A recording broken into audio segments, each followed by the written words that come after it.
West Ham United go to Germany to take on as yet unbeaten Bayer Leverkusen, and Bayer Leverkusen remain unbeaten in all competition. But it got deep into the game before West Ham wilted, if you like. A goal in 83 minutes and then another in time added on, and all of a sudden West Ham United in the Europa League are trying to overcome a 2-0 first leg deficit against Xabi Alonso's side. Moyes is still to a degree upbeat. I thought they'd done a really good job, the boys. But if you look through the recent history here at Leverkusen, they've got a great record of scoring late in the games, and we were aware of that, and we were looking to try and change things and how could we make it even tougher defensively. But Dinos came off with a little bit of an injury, and it sort of affected us a little bit with that. But look, they've done a great job. Just we played against a side who's a Champions League side. And we're probably not quite that level. They showed that tonight, but we're still in the tie, and it gives us half a chance in the second leg. Simon, I think you said yesterday, as long as they stay in the tie, Moyes says we're still in the tie. Are they? Yeah. Just about. I mean, look, 2-0 is not an unassailable position, so West Ham can lay a glove on them. They have been successful in all of their home games. This is a different level of opposition. David has just acknowledged that in that little interview piece that he did there. It's going to be very tough. I mean, you get a West Ham night, you get 60,000 fans in there, you get Leverkusen. Have I got it right? You got it right. You get crack on. Paranoid about it now. You get them rocking and rolling by maybe getting an early goal. Yeah. But I struggle. I think they've kept it competitive. They've kept the game honest, because if they'd gone in this game 3 or 4-0 down, I think it would have been a done deal. They give themselves a chance, but this side that Alonso's producing is a proper side, and West Ham are stepping up a level in class. This is a side that's going to stroll to the Bundesliga title. Yes. Right? Let's get some context on who they're playing against. Yeah. So, Martin, chasing the game, Moyes brought on right back Ben Johnson to play in the wing, leaving Cornet and Ings on the bench. But it was quick. Where should the blame lie if there is blame to be apportioned here? Well, I think it was damage limitation, wasn't it? And that 91st minute second goal is really significant in this tie. I think 1-0 was tricky. They were going to have to do something and beat Bayer Leverkusen for the first, they haven't lost a game all season. It's quite remarkable. They're up against, Moyes is correct what they're up against, but they had 33 shots last night, and it was a matter of time, and they kind of went down that road, and when they, conceded, they were okay, weren't they? So what was it, the 82nd minute, 85th minute? But, you have to say West Ham have been magnificent in Europe, Jim, for the last few seasons. And going now to the London Stadium is not going to be an easy one. But I just think it's part of the development of this team. They'll probably win the Bundesliga at the weekend, and then they're coming with so much confidence, and that's what West Ham are up against. But let's see. This is West Ham European Trophy winners last season. They're proud winners, aren't they, of that European competition?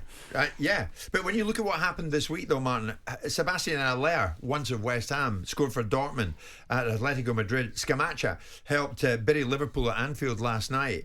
I mean, there are those out there who say, precisely, does Moyes know what it takes to get the best out of people who come and go?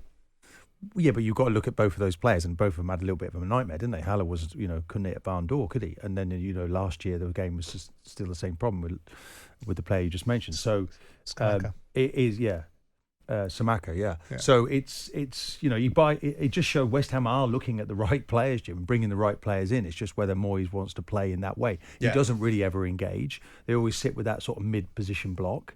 And if you don't go and press teams, you don't really you have to create.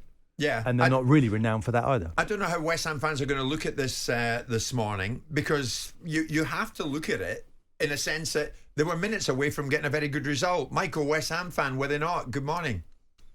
Good morning, Jim, and greetings from Ireland. Good morning.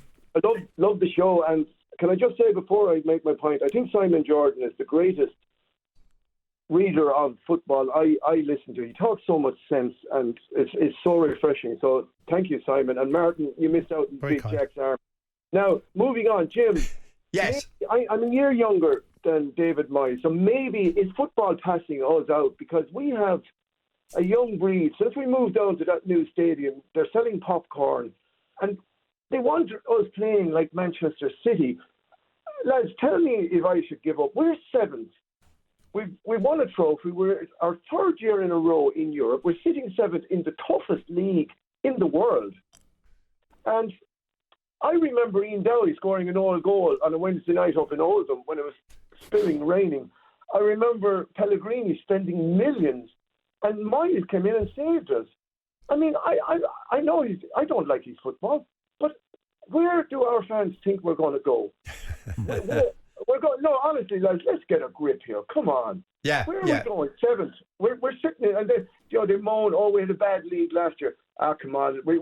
I had a party out in Prague. It was the second best event of my life. The first being my daughter's birth. Get over yourselves, lads.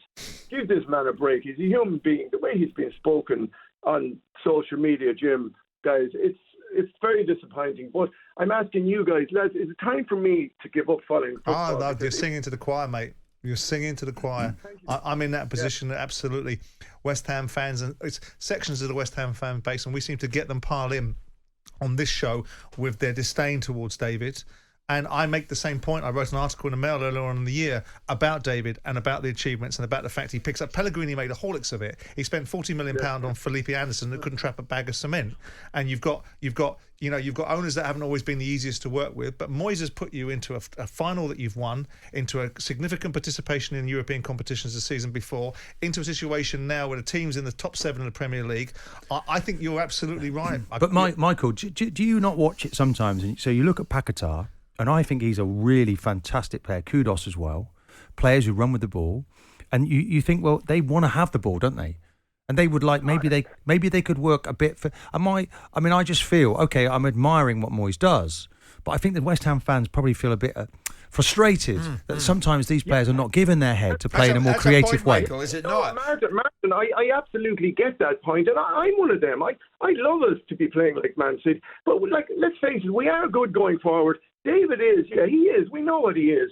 But, we're not great at the back. And let's be honest, if we start spraying it around the place, we take a lot of spankings. We'll take a lot more spankings than we win. Yeah. And we'll be back to the good old days of being down around the bottom. But do you know what, Michael? This is a basic, okay? And they learnt this under George Graham. So there's a thing called territory. There's where you position yourself on the pitch. And if you're going to be so far from the opposition's goal, as West Ham are, it makes it very difficult for you to try and create goals and score goals of your own. But if they were to push up onto the halfway line, you look at Zuma and say, no, that won't work. But Spurs do it, don't they?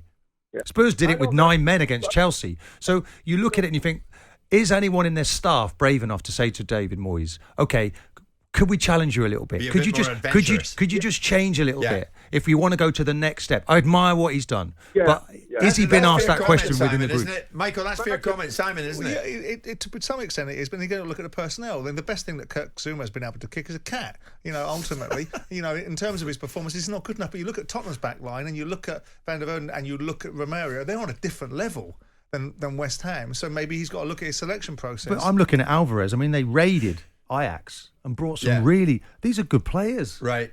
They could maybe do more, couldn't they, going forward? Michael, just before we leave you, and you've been part of this show and we've enjoyed having you on. Terry's a West Ham fan. Maybe if we go out and try and win games as opposed not to lose them, it would be better all round. Do you agree with that? Right. I'm going to answer this. Jim, do you remember when we had the Canio, Defoe, Carrick, and we were going out trying to win games? Well, I know where we went. Where did we go, Jim? Down to Norwich, Ipswich, Oldham again, and all these Talking things. about the championship. Right. That was a very young team then, wasn't it? And Simon, as you rightly say, be careful what you wish for. Because Michael, great to see. Michael, where do we find you? I don't know, Jim, but, listen, Jesus, maybe I just give it up and start watching tennis or something. No, where are you calling from? You're in Ireland, right? Oh, I'm calling from Tipperary, Jim, and you're always welcome over. Tipperary. I've been in Dingle Bay. Absolutely wonderful part of the world. Thank you so much. Thank you, Michael. The West Ham fan. Jim White and Simon Jordan. Monday to Friday mornings from 10 on AM, on DAB, via the talkSPORT app and on your smart speaker.